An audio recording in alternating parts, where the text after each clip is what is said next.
अस्सलामु अलैकुम व रहमतुल्लाहि व बरकातुहू। अल्हम्दुलिल्लाहि नहमदुहु व नस्तईनुहु व नस्तगफिरुहु व नु'मिनु बिही व नतवक्कलु अलैहि व नअऊज़ु बिल्लाहि मिन शुरूरि अनफुसिना व मिन सय्यिआति अअमालिना। मन यहदिल्लाहु फला मुज़िल्ल लहु व मन युज़्लिल्हु फला हादिय लहु व नशहदु अन ला इलाहा इल्लल्लाह व नशहदु अन्न सय्यिदना मौलाना मुहम्मदन अब्दुहु व रसूलुहु सल्लल्लाहु अलैहि वसल्लम व अला आलिहि व अस्हाबिहि अजमईन, अम्मा बाद। मुअज़्ज़ज़ सामियात, आज के इस तारीख़ी जश्न आज़ादी के मौके पर आपने जिस उन्वान पर मुझे तकरीर करने की हिदायत की है, हक़ बात तो ये है कि मैं उसके लायक नहीं हूँ। ताहम आज के इस कौमी यादगार के दिन, जबकि हिंदुस्तान के गोशा गोशा में, इदारों, स्कूलों और कॉलेजों में धूमधाम से आज़ादी का जश्न मनाया जा रहा है, ग़ुलाम हिंदुस्तान की दास्तां और आज़ादी की कहानियाँ सुनाई जा रही हैं, ऐसे वक्त में हमें भी एक तरफ अपने अस्ताफ की कुर्बानियाँ याद आती हैं तो दुआए मग़फ़िरत के लिए हाथ खुद ब खुद उठ जाते हैं।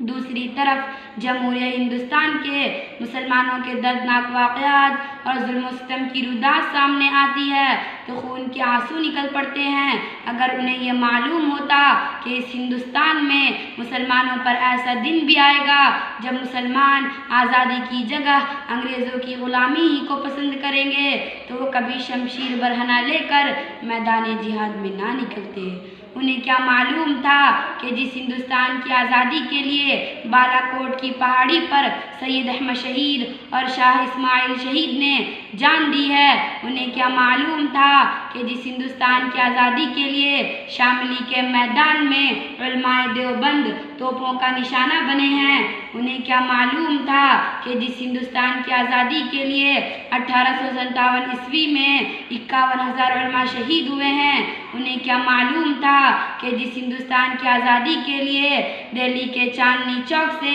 लाहौर तक के दरख्तों पर उलमा की गर्दनें लटकाई गई हैं, उन्हें क्या मालूम था कि जिस हिंदुस्तान की आज़ादी के लिए उलमा को बरहना कर कर आग के अंगारों पर डाला गया है, उस हिंदुस्तान पर जुल्म व सितम के पहाड़ टूटेंगे और उन्हें हुकूक से महरूम किया जाएगा। मेरी प्यारी बहनों, इस मुल्क के आज़ाद हुए 76 साल हो गए, लेकिन इस 76 साला दौर आज़ादी में अरबाब हुकूमत ने मुसलमानों के साथ किस तरह जुल्म किया है, उसकी दर्द भरी दास्तां है। सैकड़ों फसादात की तारीख़ मेरे सामने है, जिसको याद करके कलेजा मुँह को आता है, पैरों तले ज़मीन खसक जाती है कि हाय, ये कैसी आज़ादी है। मुसलमानों का जान और माल महफूज नहीं, हमारी आबादियों को वीरान किया जा रहा है, हमारी मसाजिद व मकातिब को ढाया जा रहा है, कुर्बानी पर पाबंदी लगाई जा रही है, कब्रिस्तानों पर गासिबाना कब्जा किया जा रहा है, लाउड स्पीकर आज़ान के खिलाफ मुकदमाबाजी हो रही है, खुदाई कानून, कुरानी दस्तूर और मुस्लिम पर्सनल लॉ में तरमीम की कोशिश की जा रही है। ये कैसी आज़ादी है? अगर आज़ादी इसी का नाम है तो ऐसी आज़ादी के हम तलबगार नहीं हैं। ऐसी आज़ादी पर तो हम कल भी लात मारते थे और आज भी लात मारते हैं। हमें मजहबी आज़ादी चाहिए, हमें कुरान की आज़ादी चाहिए, हमें जान और माल की हिफाजत चाहिए, हमें इज़्ज़त व आबरू की हिफाजत चाहिए, हमें इबादत गाहों की हिफाजत चाहिए। एक मुसलमान सब कुछ बर्दाश्त कर सकता है, लेकिन मुस्लिम पर्सनल लॉ में ज़र्रा बराबर मुदाखलत बर्दाश्त नहीं कर सकता। हम अपनी जानों की भेंट चढ़ा देंगे, लेकिन खुदाई कानून, कुरानी दस्तूर और मुस्लिम पर्सनल लॉ में ज़र्रा बराबर मुदाखलत नहीं होने देंगे। ज़मीन फट सकती है, आसमान टूट सकता है, सूरज बेनूर हो सकता है, लेकिन दस्तूर कुरान, मुस्लिम पर्सनल लॉ बदल नहीं सकता है। कौल मोहम्मद कौल खुदा फरमान न बदला जाएगा, है कौल मोहम्मद कौल खुदा फरमान न बदला जाएगा, बदलेगा ज़माना लाख मगर कुरान न बदला जाएगा। मुअज़्ज़ज़ सामियात, ये एक नाकाबिल इनकार वाक़या है कि हिंदुस्तान को आज़ादी से मुसलमानों ही ने सरफराज किया है, मुसलमानों ही की कुर्बानियों का सिला है कि आज हमारा मुल्क आज़ाद है। हम बतला देना चाहते हैं कि हम इस मुल्क के वफ़ादार हैं, इस देश के चप्पे चप्पे पर हमारा हक़ है, इस मुल्क के ज़र्रे ज़र्रे पर हमारा हक़ है। हमने इस धरती की आज़ादी के लिए लड़ा है और हम ही ने इसको आबाद किया है। जब गुलिस्तां को खून की ज़रूरत पड़ी, जब गुलिस्तां को खून की ज़रूरत पड़ी, सबसे पहले हमारी ही गर्दन कटी। फिर भी कहते हैं हमसे ये अहले चमन, फिर भी कहते हैं हमसे ये अहले चमन, ये वतन है हमारा तुम्हारा नहीं। दोस्तों, आज हमारी तारीख़ को मिटाने की कोशिश की जा रही है।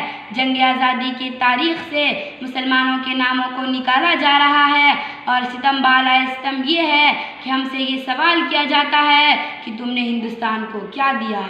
ऐ मुहब्बान वतन, जाओ हिमालय की बुलंदी से पूछो, गंगा की गहराई से पूछो, सरज़मीन हिंद की शादाबी से पूछो, आसमानों के तारों से पूछो, ये सब के सब तुम्हें बतलाएंगे कि हमने हिंदुस्तान को क्या क्या दिया है। बताओ, हिंदुस्तान को कुतुब मीनार की बुलंदी किसने दी? जामे मस्जिद को पुरशिकूर इमारत किसने दी? लाल किला की अज़मत किसने दी? ताजमहल की रानाई किसने दी? 100 बार सवारा है हमने इस मुल्क के सुए बरहम को, 100 बार सवारा है हमने इस मुल्क के सुए बरहम को, ये अहले जिन्नू बतलाएंगे हमने क्या दिया है आलम को। हम उन लोगों तक ये आवाज़ पहुंचाना चाहते हैं जिनके हाथों में ज़माम इख्तिदार है कि अगर हिंदुस्तान की सालिमियत चाहते हैं तो हमें जमहूरियत का हक़ दें, मुसलमानों को हर तरह की मजहबी आज़ादी दें, उनके हुकूक़ को पामाल ना करें, वरना अगर मुसलमानों के सब्र का पैमाना छलक उठा कहर खुदा बन जाएंगे, फिर तुम्हारी ताकत हवा में उड़ जाएगी। अल्लाह ताला हम सब को इस्लाम के दुश्मनों की ताकत से महफूज रखे और इस्लाम को सरबुलंदी अता करे। आमीन। वमा अलैना इल्लल बलाग। अस्सलामु अलैकुम व रहमतुल्लाहि व बरकातहू।